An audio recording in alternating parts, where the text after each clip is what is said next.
தஞ்சாவூர் பொம்மை தலையாட்டும் பொம்மை எங்க இயேசு சாமி செஞ்சு வச்ச பொம்மை என் பொம்மை. இருந்தாலும் நீங்கள் ரொம்ப கிரேட்டுங்க.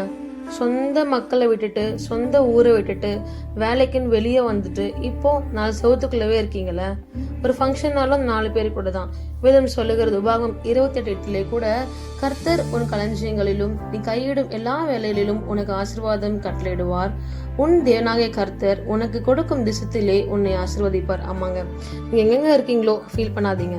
God will bless you. எங்க இருந்தாலும் நான் ஊருன்னு சொல்லும் போது எனக்கு என்னுடைய பிறந்த ஊர் ஞாபகம் வருது, மன ஊருன்னு சொல்லிட்டு. நாங்கள் நல்லா ஜாலியாக இருக்கோங்க. திருவிழான்னு சொல்லிட்டு போயிடுவோம். கால் பண்ணி கூப்பிடுவாங்க, நாங்கள்லாம் போய்ட்டு தாத்தா பாட்டி பார்க்குறதுக்கு. மாமா எல்லாமே இருப்பாங்க. சரி, நாங்கள் பார்க்குறதுக்கு நாங்களும் கிளம்பி ரெடியாக போயிடுவோம். போனோன்னா ஒரு 10-15 பேர் போயிட்டோன்னா மொட்டை மாடல் எல்லாரும் ஒன்றா பாய் போட்டு படுத்துட்டு யாருக்கும் தெரியாமல் பம்பு செட் போயிட்டு அங்கே இருக்கிற கத்திரிக்காய், பச்சை மிளகா, வெண்டைக்காய், இப்படி ரோஸ் தோட்டம் இப்படி நிறையா இருக்கோங்க.